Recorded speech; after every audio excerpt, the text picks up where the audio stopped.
নমস্কার শ্রোতা বন্ধুরা, রেডিও অরার অনুষ্ঠানের আজকের পর্ব শুরু করছি একটি আধুনিক বাংলা গান দিয়ে।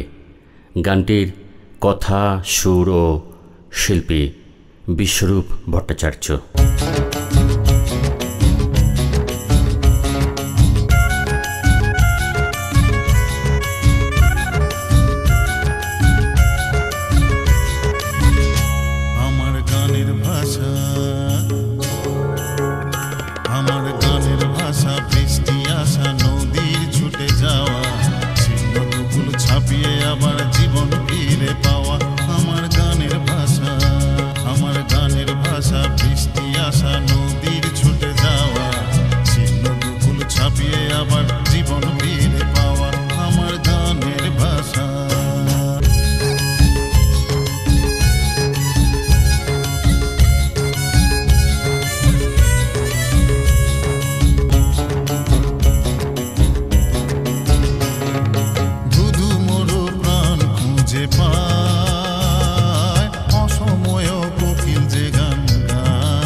জীবন ফিরে পাওয়া আমার গানের ভাষা।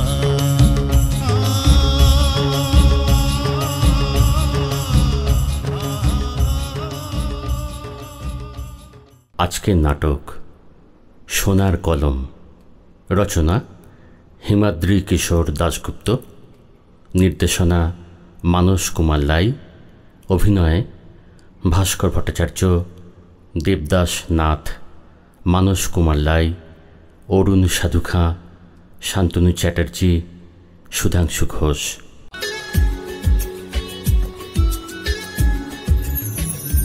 আজ বিশ্বকর্মা পুজো বলে সমুদ্রের অফিস ছুটি। নিজের ঘরে বসে সমুদ্র তার বন্ধু প্রতাপের জন্য অপেক্ষা করতে করতে নিজের মোবাইল ফোনটার ভাঙা জায়গাটাতে লিউকোপ্লাস্ট লাগাচ্ছিল। দরজাটা খোলাই ছিল। প্রতাপ ঘরে ঢুকে সমুদ্রকে কাজটা করতে দেখে বলল, বুঝলে সমুদ্র, এবার তোমার ভাঙা মোবাইল সেটটা পাল্টাও। বাজারে কত নতুন ধরনের সেট বেরিয়েছে, আর তুমি কিনা ওই আদ্যিকালের মোবাইল সেটটাকে লিউকোপ্লাস্ট লাগিয়ে চালাচ্ছ। আমার এই ভাঙা মোবাইল সেট আমার ছদ্মবেশীরই অঙ্গ। ঠিক যেমন আমার চোখের সস্তা দামের মোটা ফ্রেমের চশমাটা বা সরকারি অফিসে ছাপোষা কেরানির চাকরি। আসলে কি জানো, তুমি অন্যদের চোখে যত সাধারণ মানুষ দেখাবে ততই সাধারণ মানুষের মধ্যে মিশে যেতে পারবে। এর চেয়ে বড় ছদ্মবেশ আর হয় না। আমার অফিসের হরিদাসবাবুর সঙ্গে পাশাপাশি বসে 5 বছর ধরে কাজ করছি, কিন্তু তুমি তাকে কিছুতেই বিশ্বাস করাতে পারবে না যে আমি গোয়েন্দা সমুদ্র বসু। বুঝতে পারলাম সমুদ্র, বুঝতে পারলাম। তোমার ওই ভাঙা মোবাইল সেটটাই থাক। তবে আমি কদিন হলো একটা নতুন মোবাইল সেট কিনেছি। এই দেখো, এই দেখো। বাহ, বেশ বড় আর সুন্দর সেট তো। অ্যান্ড্রয়েড সেট, ইন্টারনেট, ফেসবুক সব কিছু করা যায়। আমি একটা ফেসবুক অ্যাকাউন্ট খুলেছি। ইতিমধ্যে 20 জন ফেসবুক বন্ধুও হয়েছে। তুমি তো জানো যে সাহিত্য জগৎ নিয়ে আমার একটু আগ্রহ আছে। ওই বন্ধুদের মধ্যে কেউ কবি সাহিত্যিক, কেউ বা নিবিষ্ট পাঠক। নানা ধরনের লেখা, গল্প, উপন্যাসের খবর পাচ্ছি ওদের থেকে। অনেক সময় সাহিত্য অনুষ্ঠানে বা সাহিত্যিকদের ছবিও থাকে। দাঁড়াও দাঁড়াও, তোমাকে দেখাচ্ছি। এই দেখো, এই দেখো। হায় ভগবান, আরে কি হলো? একজন ফেসবুকে লিখেছেন, প্রয়াত হলেন বিখ্যাত সাহিত্যিক জলধর ঘোষাল। জলধর ঘোষাল নামটা যেন আমারও শোনা মনে হচ্ছে। তাকে তুমি চিনতে নাকি? চিনতাম মানে সাহিত্যের বেশ কয়েকটা অনুষ্ঠানে ওনাকে দেখেছি। রহস্য, রোমাঞ্চ উপন্যাসের বিখ্যাত লেখক। আমিও ওনার লেখার একজন বড় ভক্ত। এই তো 3 দিন আগে উনি সোনার কলম পুরস্কার পেলেন। সাহিত্য জগতের খুব নামী পুরস্কার ওটা। মধুসূদন মঞ্চে পুরস্কার প্রদান অনুষ্ঠানে দর্শক আসনে তার গুণমুগ্ধদের মধ্যে আমিও উপস্থিত ছিলাম। খুব বেশি বৃদ্ধ হয়েছিলেন? কিভাবে মারা গেলেন? এখন মনে পড়ছে, হ্যাঁ, আমি ওনার লেখা কালো চিতা গোয়েন্দা সিরিজটা পড়েছি। হ্যাঁ, কালো চিতা। উনি লিখতেন। ভদ্রলোক কিভাবে মারা গেছেন তা ফেসবুকে লেখা নেই, শুধু মারা যাওয়ার খবরটাই পরিবেশিত হয়েছে। বয়স তো বেশি নয় ভদ্রলোকের। ওনার বয়স সম্ভবত 50-52 হবে। তবে আজ আমি উঠি, ফুলের স্তবক দিয়ে শেষ শ্রদ্ধা জানিয়াছি ওই প্রয়াত সাহিত্যিককে। ঠিক এই সময় সমুদ্রের ওই ভাঙা মোবাইলটা বেজে উঠল। মোবাইল ফোনটা কানে দিয়ে 1 মিনিট হ্যাঁ না এসব করার পর রাইটিং প্যাডটা টেনে নিয়ে সমুদ্র কি যেন একটা লিখল। তারপর ফোনটাকে নামিয়ে রেখে প্রতাপকে বলল, চলো প্রতাপ, আমিও তোমার সঙ্গে ভদ্রলোককে শেষ শ্রদ্ধা জানিয়ে আসি। তার কালো চিতা সিরিজের কয়েকটা গল্প বেশ ভালো লেগেছিল আমার, বুঝলে। তবে তোমার সাহিত্যিক বন্ধুর থেকে আর ঠিকানা জানার দরকার নেই। ঠিকানাটা আমি জেনে গেছি। ঠিকানাটা কিভাবে পেলে? পুলিশের অ্যাসিস্ট্যান্ট কমিশনার সাহেব ফোন করলেন এইমাত্র, তিনি ঠিকানাটা দিলেন। আসলে সাহিত্যিক জলধর ঘোষালের মৃত্যুটা স্বাভাবিক মৃত্যু নয় বলে পুলিশের ধারণা। এর জন্য আমাকে কমিশনার সাহেব ঘটনাস্থলে যেতে অনুরোধ জানালেন। এত বড় একজন সাহিত্যিকের যদি সত্যি অপঘাতে মৃত্যু হয়ে থাকে, তবে সংবাদ মাধ্যম আর রাজনৈতিক দলগুলো নিশ্চয়ই ছেড়ে কথা বলবে না পুলিশকে। তাই কমিশনার সাহেব আমার শরণাপন্ন হলেন। পুলিশের পাশাপাশি আমাকেও ঘটনার অনুসন্ধানের দায়িত্ব নিতে বলেছেন তিনি। প্রতাপ সত্যি অবাক হয়ে গেল এই ঘটনাটা শুনে। মিনিট 10-এর মধ্যে তৈরি হয়ে সমুদ্র বাড়ি ছেড়ে একটা ট্যাক্সি ধরে প্রতাপকে নিয়ে রওনা হয়ে গেল প্রয়াত সাহিত্যিকের বাড়ির উদ্দেশ্যে। বেশ ভিড় বাড়িটার সামনে। সাহিত্যিকের মৃত্যু সংবাদ ইতিমধ্যে বেশ চাউর হয়ে গেছে। তাঁর গুণমুগ্ধ ভক্তরা ইতিমধ্যে ফুল, মালা এসব নিয়ে হাজির হতে শুরু করেছে। মিডিয়ার লোকরাও কাঁধে ক্যামেরা নিয়ে হাজির। কিন্তু পুলিশ তো কাউকে ভেতরে ঢুকতে দিচ্ছে না। অপেক্ষমান জনতার মধ্যে এই নিয়ে একটা চাপা ক্ষোভ তৈরি হয়েছে। সমুদ্রকে অবশ্য বাড়িতে ঢোকার ব্যাপারে খুব একটা বেশি বেগ পেতে হলো না। দরজার মুখেই দাঁড়িয়েছিলেন স্থানীয় থানার ওসি মিস্টার রক্ষিত। তিনি সমুদ্রর পূর্ব পরিচিত। সমুদ্রকে দেখেই তিনি বললেন, কমিশনার সাহেব জানিয়েছিলেন আপনি আসছেন, আপনার জন্যই অপেক্ষা করছি। ভিতরে গেলেই ব্যাপারটা বুঝতে পারবেন। বাড়িতে ঢুকেই প্রথম যে ঘরটায় সমুদ্ররা পা রাখল সেটা সাহিত্যিকের বৈঠকখানা। বেশ কয়েকটা আলমারিতে থরে থরে বই সাজানো। দেয়ালের গায়ে ঝুলছে মানপত্র, মেমেন্টো এইসব। সেটাই স্বাভাবিক। একটা সোফায় 3 জন লোক বসে আছে সেই ঘরটাতে। তাদের বিমর্ষ মুখ। তাদের একজন সম্ভবত কাঁদছেন। তার মুখে রুমাল চাপা দেওয়া। সেই ঘরটাকে অতিক্রম করে রক্ষিত সমুদ্রদের নিয়ে উপস্থিত হলেন পাশের একটা ঘরে। সে ঘরে ঢোকার সময় সমুদ্র হঠাৎ খেয়াল করল দরজার ছিটকিনিটা ভাঙা হয়েছে।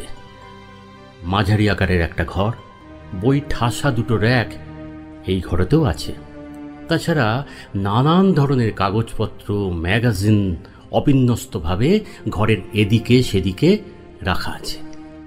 ঘরের একপাশে একটা ক্যাম্প খাটে বিছানাটা বেশ পরিপাটি করে পাতা, আর ঘরের ঠিক মাঝখানে বেশ একটা বড় রাইটিং টেবিল, চামড়ার গদি আঁটা চেয়ারে বসা একটা লোক, তার মাথাটা একপাশে ফিরিয়ে ঝুঁকে পড়ে আছে টেবিলের ওপর।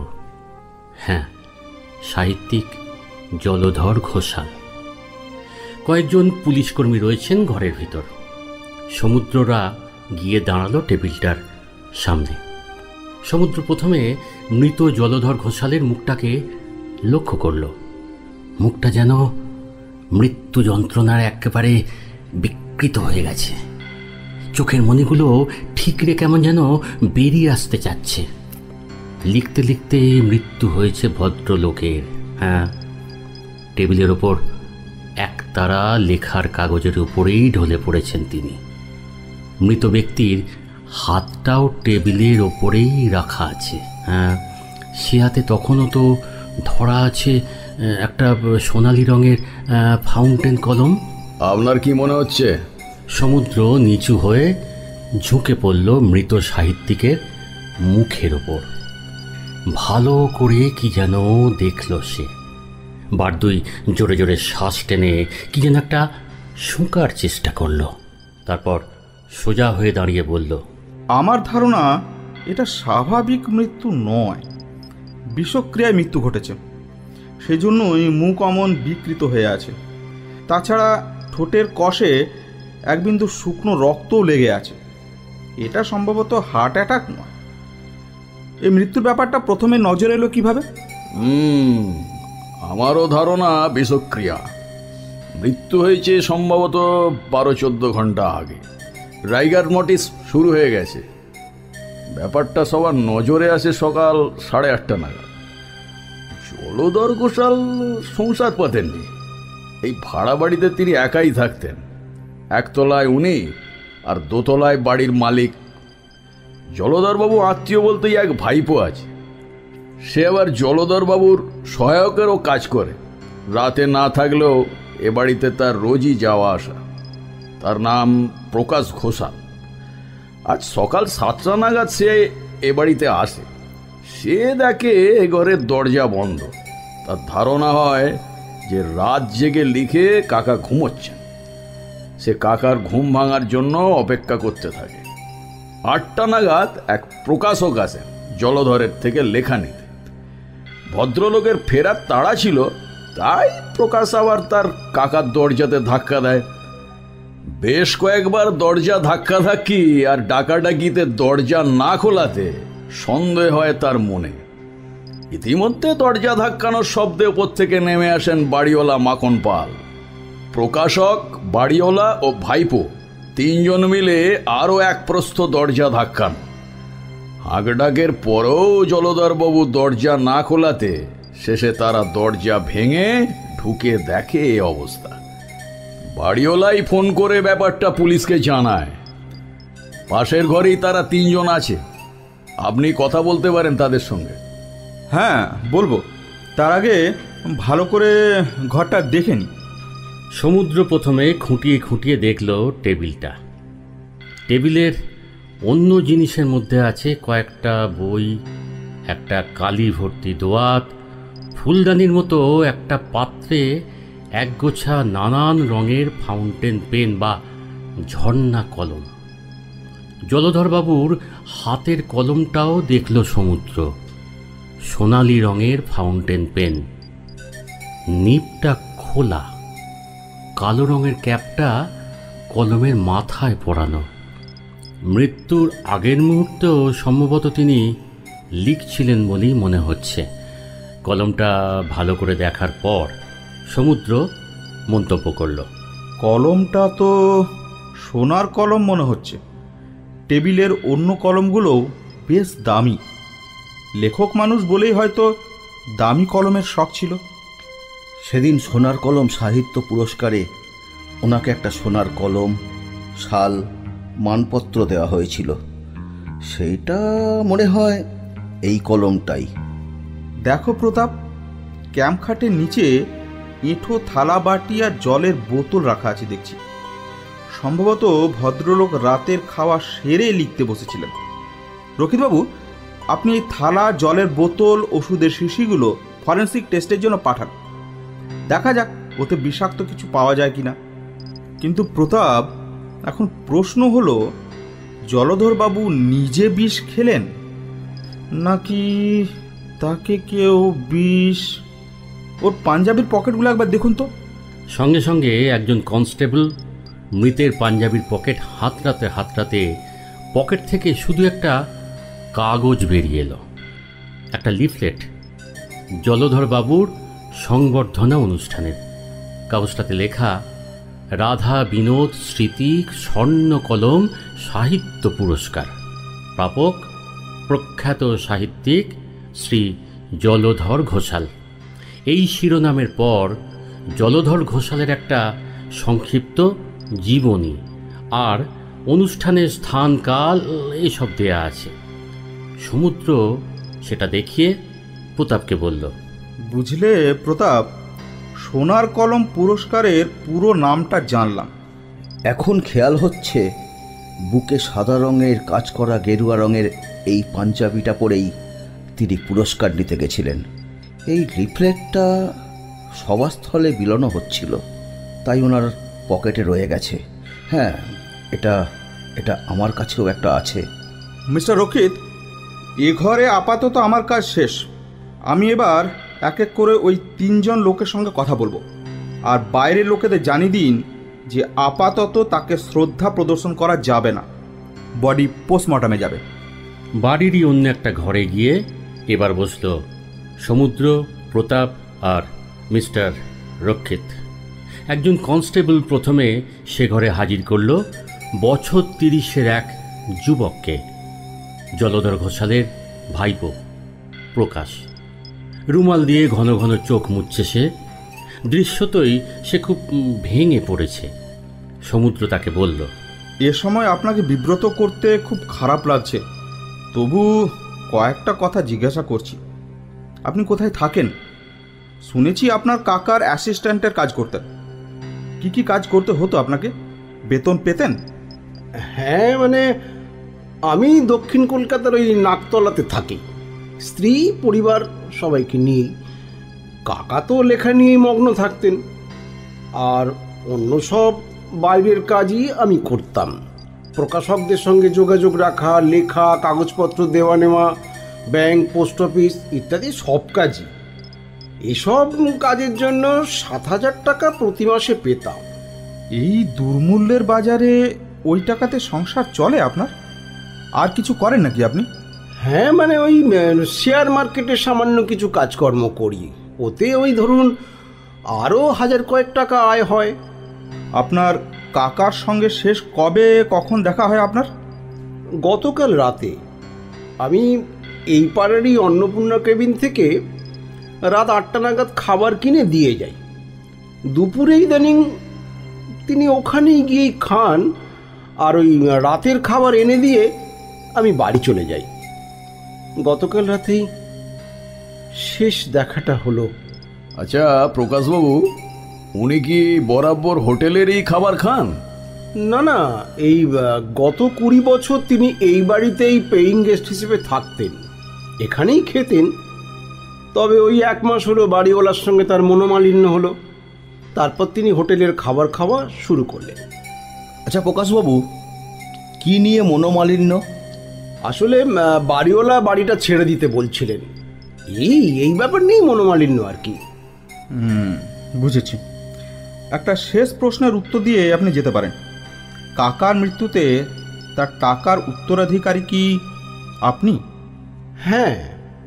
প্রকাশ ঘর থেকে বেরিয়ে যাওয়ার পরই ঘরে ঢুকলেন সাদা ধুতি পাঞ্জাবি পরা, চশমা চোখে এক ভদ্রলোক। বয়স সম্ভবত 50-52। তাঁর চোখে মুখে স্পষ্টতই একটা বিমর্ষ ভাব। ঘরে ঢুকেই তিনি বললেন, আমি তো ভাবতেই পারছি না যে জলধর ঘোষাল আর নেই। দুদিন আগে ওনার হাতে আমি সোনার কলম সম্বর্ধনা তুলে দিলাম। উনি আজ আসতে বলেছিলেন ওই পুজোর উপন্যাসের পাণ্ডুলিপিটা নিয়ে যেতে। কিন্তু কি যে হলো, আমাদের প্রকাশকদের আর সাহিত্য জগতের অপূরণীয় ক্ষতি হয়ে গেল ওর এভাবে চলে যাওয়ায়।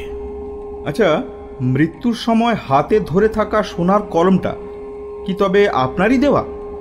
আপনার পুরস্কারটা যার নামে উৎসর্গ করা তিনি কে? আপনার আর আপনার প্রকাশনা সংস্থার নামটা বলবেন? আমার নাম বিদ্যাবিনোদ পালিত। প্রকাশনা সংস্থার নাম পালিত প্রকাশনা। পুরস্কারটা আমার অকাল প্রয়াত দাদার নামে উৎসর্গ করা। হ্যাঁ, ওই সোনার কলমটা আমারই দেওয়া। আচ্ছা বিদ্যাবিনোদ বাবু, আপনার সঙ্গে ওর কত বছরে চেনা? লেখালেখি করে ওর কেমন আয় হতো বলতে পারেন? আমার বাড়ি ওই হিদারাম মল্লিক লেনে। জলধরবাবু একসময় ওই পাড়াতেই থাকতেন, তবে তখন অবশ্য তার সঙ্গে পরিচয় ছিল না। উনি লেখক আর আমি প্রকাশক হবার পর দুজনের পরিচয় হয়। সে পরিচয় বলা যেতে পারে 10 বছরের। অন্য কোনো প্রকাশক তাকে কি টাকা দিত তা আমার জানা নেই, তবে আমি ওর 20টা বইয়ের রয়্যালটি বাবদ বছরে 3 লাখ টাকার মতন ওই প্রকাশের হাতে দিয়েছিলাম। আর ওই পুজো সংখ্যার উপন্যাস বাবদ 1 লাখ অগ্রিম ওনাকে দিতে হতো। এবারেও আমি তাই দিয়েছি। আপনাকে শেষ দুটো প্রশ্ন। এক, লেখক নয় ব্যক্তি মানুষ হিসেবে জলধরবাবু কেমন ছিলেন? ইদানিং তিনি কি কোনো ঘটনায় বিব্রত ছিলেন, অথবা এমন কোনো কথা কি তিনি আপনাকে বলেছিলেন যা একটু অস্বাভাবিক? আপনার প্রথম প্রশ্নের উত্তরে বলা যায়, মানুষ হিসেবে জলধর খুব শান্ত নির্বিবাদী মানুষ ছিলেন। লেখক প্রকাশকদের সঙ্গে তার সম্পর্ক ভালো ছিল। আর দ্বিতীয় প্রশ্নের উত্তর বলতে গেলে বলতে হয়, বাড়িওয়ালার সঙ্গে কি একটা মনোমালিন্য চলছিল, সে ব্যাপারে মাসখানেক আগে কি যেন বলেছিলেন। তবে সেদিন ওই সম্বর্ধনা অনুষ্ঠান শেষে গ্রিন রুমে আমাকে একলা পেয়ে বলেছিলেন যে ওই রয়্যালটি বা উপন্যাসের টাকাগুলো যেন এরপর থেকে আমি সরাসরি তারই হাতে তুলে দিই। এ কথার অন্য কোনো তাৎপর্য আছে কিনা সেটা তো আমার জানা নেই। পালিত চলে যাওয়ার পর সব শেষে ঘরে ঢুকলেন বাড়ির মালিক মাখন পাল। মাঝবয়সী, বেশ গাঁট্টা গোঁট্টা চেহারা, পরনে ফতুয়া আর ছাপা লুঙ্গি। তাকে সমুদ্র একেবারে সরাসরি প্রশ্ন করল, আপনার সঙ্গে কি জলধরবাবুর মনোমালিন্য চলছিল? হ্যাঁ, এত বড় পুরনো বাড়ি আমি মেনটেন করতে পারছি না। প্রমোটারের সাথে কথা হয়েছে, সে বাড়ি নিয়ে এখানে ফ্ল্যাট বানাবে বলেছে। কিন্তু জলধরবাবু বাড়ি ছাড়তে চাচ্ছিলেন। এদিকে খাওয়া খরচ সমেত ভাড়া দিতেন মাত্র 1,500 টাকা, বুঝলেন? মনোমালিন্য হবার পর অবশ্য এই মাসখানেক তিনি বাইরেই খাচ্ছিলেন। তবে কথা কাটাকাটি হলেও কিন্তু কোনো দাঙ্গা হাঙ্গামা হয়নি তার সঙ্গে। হ্যাঁ, এই বাজারে 1,500 টাকা বেশ কমই। আচ্ছা, জলধরবাবু কি মৃদু কৃপণ স্বভাবের ছিলেন? দেখুন, এই মৃত মানুষের সমালোচনা করতে নেই, তবু বলি আপনার ধারণাটা না সঠিক। বেতন বাড়ানো নিয়ে কদিন আগে খুড়ো ভাইপোর ঝগড়া হচ্ছিল। জলধরবাবু প্রকাশবাবুকে বলছিলেন তিনি বেতন বাড়াতে পারবেন না, নতুন লোক রাখবেন। আপনার সঙ্গে শেষ কবে কথা হয়েছিল জলধরবাবুর? মনোমালিন্য হলেও এই টুকটাক কথাবার্তা তো হতোই। খবরে কাগজে ওর ওই পুরস্কার প্রাপ্তির খবর দেখে ভদ্রতা বশত পরশু সকালে এসে অভিনন্দন জানিয়ে গেছিলাম। উনিও বেশ খুশি হলেন। এদিন সকালেও নিজের ঘরে বসেছিল সমুদ্র। রবিবার, ছুটির দিন, বেলা 8টা বাজল। সাহিত্যিক জলধর ঘোষালের মৃত্যুর 10টা দিন কেটে গেছে। তদন্তে শুধু উঠে এসেছে বিষক্রিয়ায় জলধর ঘোষালের মৃত্যু হয়েছে, সায়ানাইড বিষ। তবে তার খাবারের থালায়, জলের বোতলে, ওষুধের শিশিতে না, কোথাও সায়ানাইড মেলেনি। তার মৃত্যুটা আত্মহত্যা নাকি খুন সেটাও তো বোঝা যাচ্ছে না। এ নিয়ে খবরের কাগজে পুলিশের একেবারে তুলোধনা হয়ে যাচ্ছে।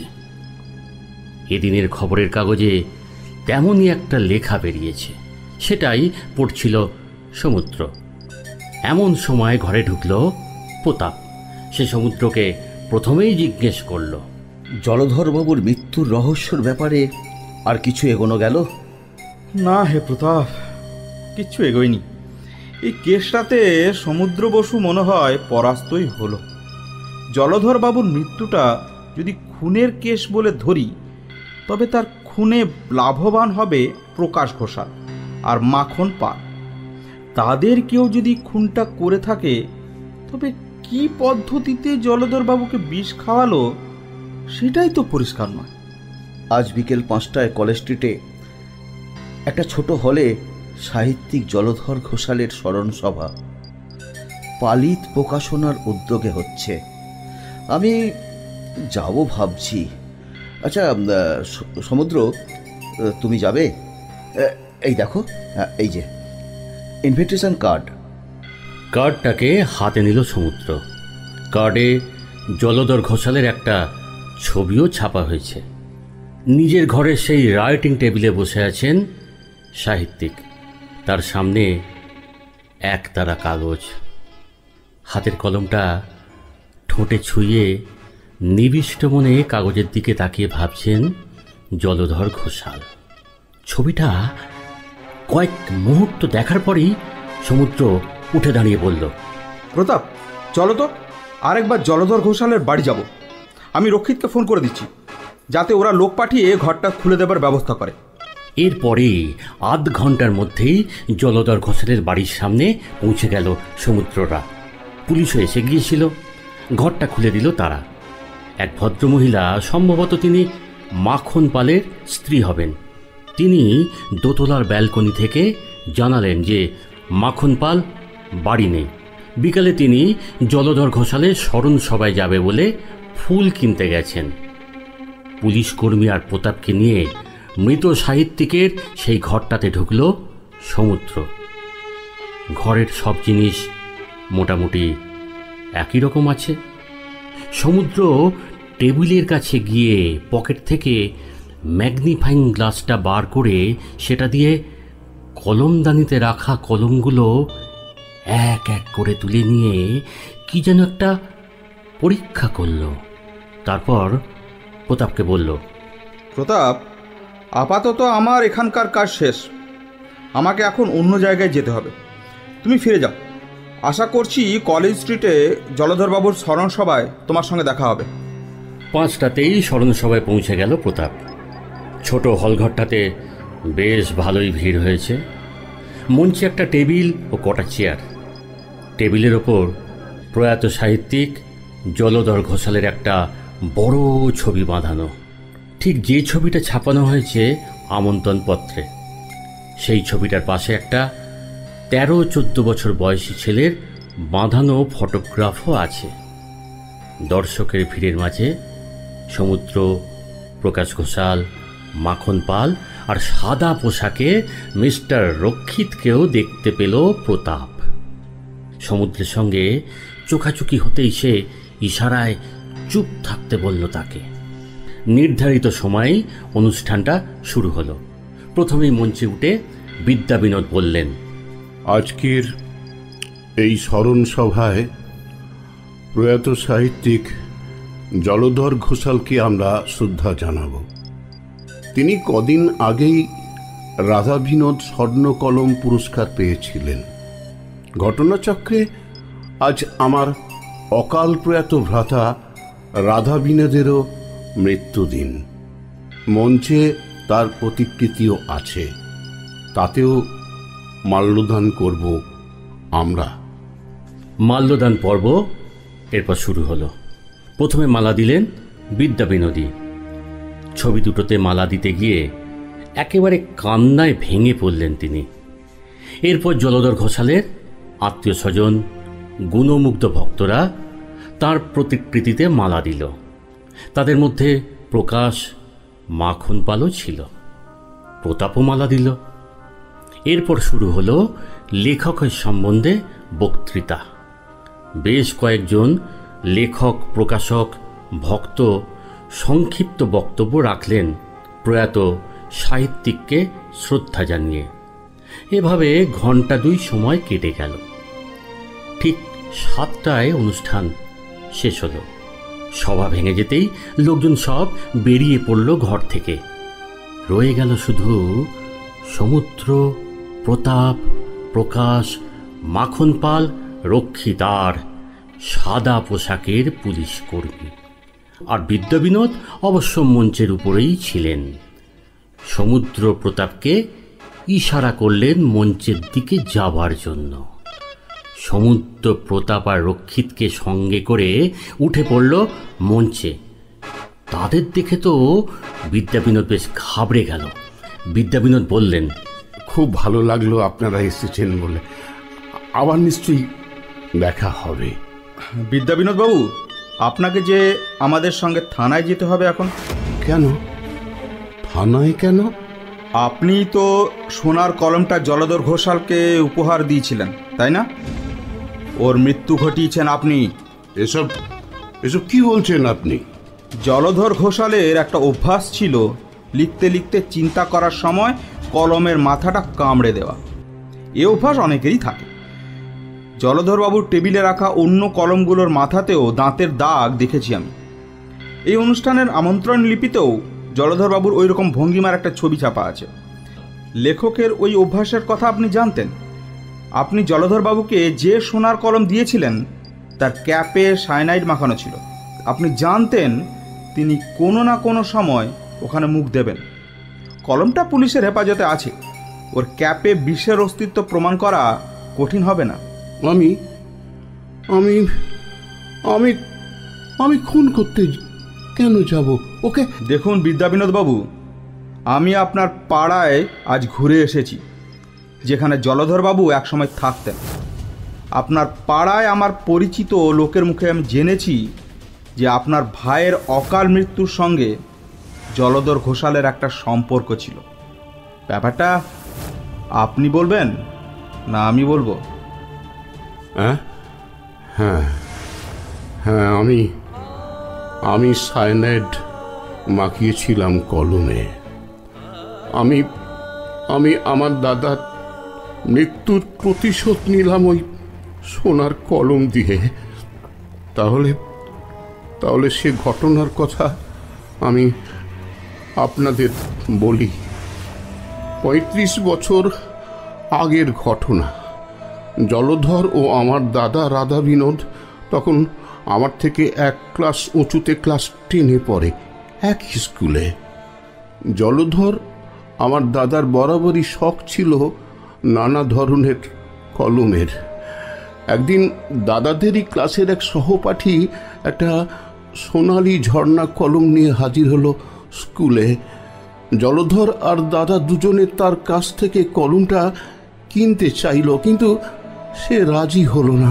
কিন্তু কদিনের মধ্যেই কলমটা খোয়া গেল তার ব্যাগ থেকে। ছেলেটার শিক্ষক মশাইকে ব্যাপারটা জানাতে তার নির্দেশে সবার ব্যাগ খোঁজা হলো, আর দাদার ব্যাগ থেকেই বেরোলো ওই কলমটা। শিক্ষক মশাই তাকে তিরস্কার করে চোর অপবাদ দিয়ে দাদাকে বললেন স্কুল থেকে তাকে রাস্টিকেট করবেন। দাদা বলল, জলধর আমাকে কলমটা দিয়েছিল রাখতে। সে বলেছিল কলমটা সে ছেলেটার কাছ থেকে কিনে নিয়েছে। কিন্তু মাস্টার মশাই বিশ্বাস করলেন না আমার দাদার কথা। জলধরও ব্যাপারটা অস্বীকার করল। বাড়ি ফিরে দাদা আমাকে জানালো সে কথা। আমরা না দুজনকে খুব ভালোবাসতাম।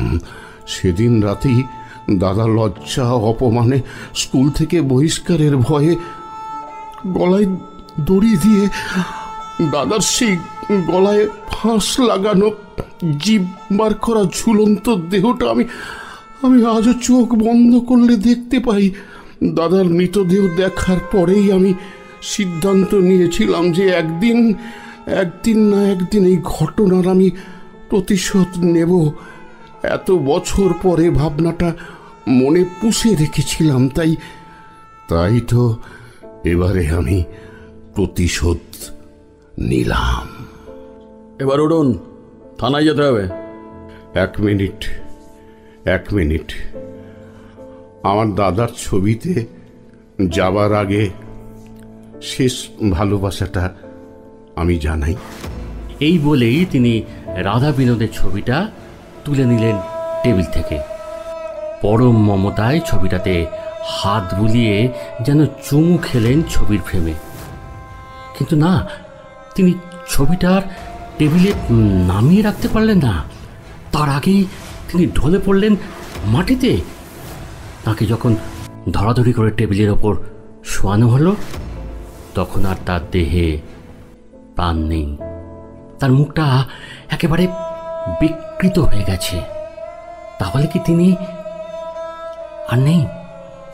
বুঝলে প্রতাপ, দাদার পদাঙ্ক অনুসরণ করে আমাদের ফাঁকি দিয়ে চলে গেলেন বিদ্যাবিনোদ। খুনের দায় আর তাকে নিতে হলো না। আসলে সম্ভবত তিনি ধারণা করেছিলেন তিনি ধরা পড়তে পারেন।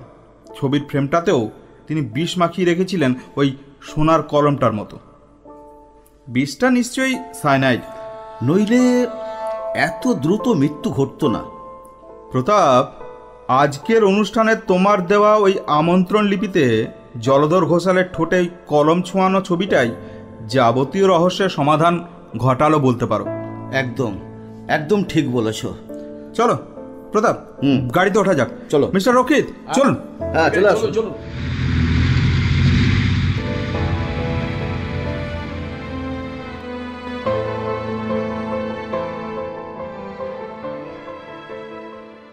মনের কথা বলে রেডিও অরা। শুনতে থাকুন রেডিও অরার অনুষ্ঠান প্রতি শনিবার বিকেল ঠিক 5টায় আপনার প্রিয় রেডিও অরা ইউটিউব চ্যানেলে।